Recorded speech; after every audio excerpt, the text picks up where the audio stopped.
Shalom Uvracha. C'était la veille de Rosh Hashanah et à Bnei Brak, de nombreuses personnes étaient en train de s'attrouper à la station d'autobus pour pouvoir aller passer les fêtes en famille à Jérusalem. Il y avait énormément de monde, des familles complètes avec les enfants et tout ce qu'il fallait pour ces 2 jours de fête. Les autobus chargeaient les uns après les autres, mais de plus en plus de personnes arrivaient et il y avait toujours beaucoup de monde, si bien que lorsque le dernier autobus est parti, il y avait encore une soixantaine de personnes qui étaient là en train d'attendre désespérément et ne voyaient plus de bus s'approcher. Alors, ils ont commencé à se renseigner pour prendre un taxi, mais profitant de l'aubaine, ils demandaient un tarif exagéré. Mais comment faire? La fête de Rosh Hashanah allait commencer dans 2 heures et retourner à la maison, c'était impensable pour faire des préparatifs pour 2 jours de fête. En plus, les hommes avaient prévenu les responsables de leur synagogue qu'ils seraient en dehors de la ville et qu'ils pouvaient disposer de leur place. Donc, comment prier dans une synagogue sans avoir une place pendant ces 2 jours de Rosh Hashanah? C'était impossible, il fallait trouver une solution. Ils appelaient la compagnie Eged, mais personne ne répondait. Et là, l'angoisse commençait à les saisir. Lorsque, finalement, il y a un autobus qui s'est approché complètement vide avec le panneau 312. 312, c'est l'autobus qui va à Rehovot. Lorsque le chauffeur s'est arrêté, il a dit « Allez, je vous amène à Rehovot. Qui veut aller à Rehovot ?» Et tout le monde était là en train de supplier. Mais il n'est pas question que nous allions à Rehovot, nous voulons aller à Jérusalem, passer la fête en famille. Et il dit « Mais je ne peux pas, regardez. Moi, c'est marqué sur mon bus, je vais à Rehovot, je ne peux pas changer d'itinéraire comme ça. » Alors, il y a une femme avec un bébé dans les bras qui commence à pleurer. « Je vous en supplie, chauffeur, ayez pitié de nous, prenez-nous à Jérusalem. » Je ne peux pas. Un autre lui dit « Écoute, j'ai déjà ma femme et mes enfants qui sont là-bas en train de m'attendre. Tu ne vas pas me laisser passer la fête seule ici sur le trottoir. Il faut que tu nous amènes à Jérusalem. » Qu'est-ce que vous voulez que j'y fasse? Un troisième lui dit « Écoute, moi, je me fais fort de te donner un bon pouvoir et de ramasser de l'argent auprès de tout le monde. Allez, prends-nous. » Chacun y va de sa proposition. Et à la fin, le chauffeur dit « Bon, écoutez, allez, c'est la veille de Rosh Hashanah, j'accepte de le faire. » Il change le panneau, il met 402, la ligne qui va à Jérusalem, et dit « Allez, montez. » Tout le monde s'installe le plus rapidement possible avec un grand soupir de soulagement. Et le voyage commence en direction de Jérusalem.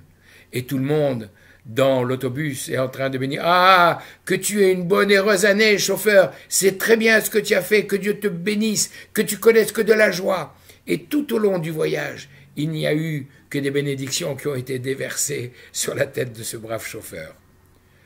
Lorsqu'on est arrivé à l'entrée de Jérusalem, il y a un jeune étudiant de Yeshiva qui s'est approché de lui et qui a dit « Bon, maintenant qu'on est presque à destination, je t'en prie, explique-moi. Comment tu as eu le courage de changer comme ça d'itinéraire? Je sais que sur tous les autobus, il y a des mouchards qui enregistrent les moindres déplacements et donc les gens dans ta compagnie vont savoir qu'au lieu d'aller à Rehovot comme tu devais le faire, tu as été à Jérusalem. Comment tu vas expliquer ça? Tu t'es mis en danger. » Le chauffeur sourit et lui dit avec un grand sourire « Je vais te révéler un secret. En réalité, mon autobus devait aller à Jérusalem. Et j'étais assis dans les bureaux de la compagnie à la station lorsque j'ai vu, comme tout le monde, arriver un déluge d'appels de gens qui criaient, qui suppliaient, qui insultaient en disant « Mais comment il n'y a pas assez de bus ?» Et la compagnie sait bien qu'il n'y avait pas assez de bus. On a mis de maximum de bus et ça ne suffisait toujours pas. Alors, devant ces nombreux appels, les autres chauffeurs qui étaient là disaient ben, « Moi, je ne vais pas prendre le risque d'y aller parce que je vais me faire insulter, peut-être même frapper. » Moi, je leur ai dit « Je suis volontaire. Je suis prêt à partir puisque de toute manière, mon bus est destiné à aller à Jérusalem. Je connais parfaitement la ligne. » Alors, je suis monté dans le bus, mais j'ai changé le panneau en mettant la destination de Rehovot, une autre ville. Et quand je suis arrivé devant vous, vous m'avez tous supplié, et on va te donner un pourboire, et regarde mon bébé qui pleure, et ma femme et mes enfants sont là-bas en train de m'attendre. Et moi, j'ai fait comme si, finalement, devant vos supplications, je changeais la destination de l'autobus et j'ai accepté de vous amener à Jérusalem. Mais c'était la destination où, de toute manière, je devais aller. Ceci étant dit, ma tactique m'a permis de recevoir des bénédictions au lieu de toutes les insultes et injures que j'aurais reçues autrement. En réalité, qu'est-ce que nous montre cette histoire?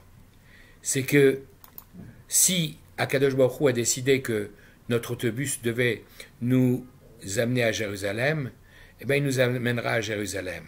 Maintenant, tout dépend du regard que l'on va porter sur la chose. C'est comme quelqu'un qui fait des examens de santé et qui est là angoissé à l'idée que les résultats peuvent être difficiles et il va être dans l'angoisse et la crainte pendant des jours et des jours en train de prier, en train d'implorer, en train de se faire du mauvais sang.